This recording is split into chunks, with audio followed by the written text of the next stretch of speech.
ایک نوجوان تھا 12-14 سال کا، یہودیوں کا بچہ تھا، بخاری موجود ہے، اکثر حضور کے پاس آیا کرتا، چھوٹے موٹے کام نبی پاک کے کر دیتا، اور کچھ بھی نہ ہوتا تو آ کے بیٹھا رہتا، حضور کا چہرہ ہی دیکھتا رہتا، نبی کریم کا چہرہ ہی دیکھتا رہتا، خوش رہتا، حضور کی زیارت ہی کرتا رہتا۔ 2-3 دن وہ آیا نہیں، بخاری میں موجود ہے۔ حضور نے فرمایا معلومات کرو کیوں نہیں آیا؟ صحابہ نے عرض کی حضور بیمار ہو گیا، بیمار ہو گیا۔ امام زرقانی نے لکھا ہے، فرماتے ہیں وہ بھی اپنے گھر میں نا روز دروازہ دیکھتا رہتا، روز دروازہ دیکھتا رہتا۔ اس کی ماں کہنے لگی بیٹا جن کا تو انتظار کر رہا ہے وہ مشکل سے آئے، ہمارا نہ مذہب کا رشتہ ہے نہ کسی اور کا، کیسے آئے؟ لیکن حضور نے فرمایا چلو چلتے ہیں۔ جب میرے نبی کریم علیہ السلام نے دروازے پہ دستک دی تو امام زرقانی کہتے ہیں کہنے لگا اماں سے کھولو دروازہ، مصطفیٰ کریم آ گئے، حضور آ گئے۔ والد نے دروازہ کھولا، نبی کریم اندر تشریف لائے۔ نبی پاک کا جو دست مبارک تھا نا وہ کستوری سے زیادہ مہکا کرتا تھا، کستوری سے زیادہ مہکتا، برف سے زیادہ ٹھنڈا ہوتا۔ کہتے ہیں نبی پاک اس کے پاس گئے تو اندر داخل ہوئے تو رونے لگا۔ حضور نہ سرانے والی سائڈ پہ بیٹھ گئے، اس کا سر اٹھا کے گود میں رکھا، اور جب اس کے بالوں میں حضور نے دست مبارک پھیرا تو اس کی ماں اور باپ کی آنکھوں میں بھی آنسو آ گئے۔ یہ انداز کرم غریبوں کے ساتھ، ہم غریبوں کے ساتھ۔ وہ ایک ہندو شاعر تھا تو وہ حضور کی نعتیں لکھتا تھا، تو کچھ مسلمان بھی بڑے ڈاڈے ہوتے ہیں نا، اس کو جا کہنے لگے نعتیں تو بڑی لکھتا ہے، کلمہ کیوں نہیں پڑھتا؟ کلمہ بھی پڑھنا۔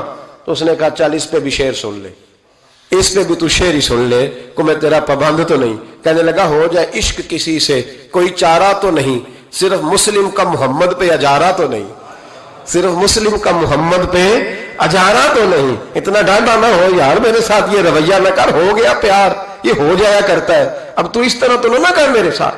حضور نے جب پھیرا نا بالوں میں ہاتھ تو ماں باپ رونے لگے، اس نے بھی آنکھیں کھولی۔ میرے رسول پاک سید عالم صلی اللہ تعالی علیہ وآلہ وسلم نے نا اس بچے کا چہرہ دیکھا، حضور سمجھ گئے وقت تھوڑا رہ گیا ہے، تب حضور نے اس کے ساتھ وہی کیا جس سے اس کی آخرت سنور جائے، وہ کیا جو درد تھا میرے نبی پاک، جو شوق رکھتے تھے حضور سب کے لیے، جو سب کے لیے شوق رکھتے تھے۔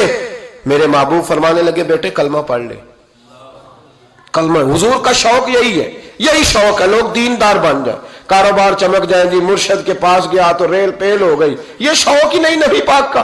حضور کا تو شوق ہے کہ سجدے کا ذوق ہو جائے، عبادت کا شوق بن جائے۔ نبی کریم علیہ السلام نے فرمایا بیٹے کلمہ پڑھو۔ اس بچے نے اپنے ماں باپ کی طرف دیکھا، باپ رو پڑا، کہنے لگا بیٹا آج ثابت ہوا ہے کہ میں نہیں تجھ سے اتنا پیار کرتا جتنا مصطفیٰ کرتے ہیں، تو میری طرف نہ دیکھ، تو پڑھ لے کلمہ، کلمہ پڑھ۔ اس بچے نے کلمہ ابھی پورا پڑھا ہی تھا کہ اس کی روح پرواز کر گئی، مسلمان ہوتے ہی اللہ کی بارگاہ میں حاضر ہو گیا۔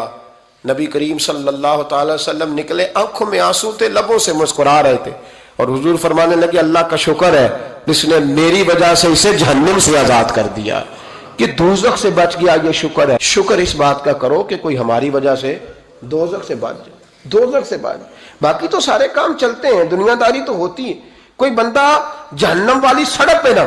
ایک بات اور سنیں اور اس کو نا اپنے دل میں جگہ دیں، نبی پاک علیہ السلام کی جو خواہش تھی نا ہمیشہ سے، وہ یہ تھی کہ لوگ سنوریں، لوگ دین پر عمل کریں۔ ایک گروہ تھا صحابہ کو، ان کو فرمایا کہ فلاں جگہ جہاد کے لیے جانا ہے تو جمعہ وہاں جا کے پڑھنا۔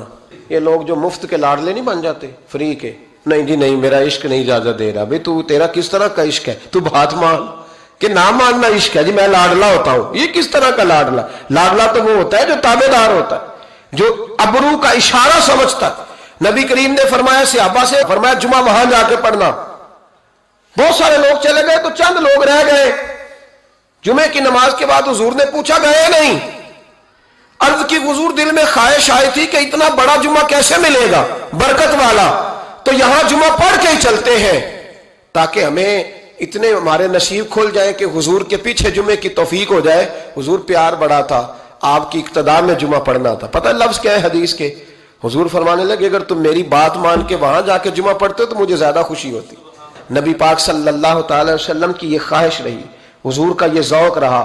اس ذوق کے لیے نبی پاک علیہ السلام عکاظ کی منڈیوں میں بھی گئے، اس ذوق کے لیے نبی پاک علیہ السلام میلوں میں بھی گئے، لوگوں کو کھڑا کر کر کے روک روک کے کہا دین قبول کر لو۔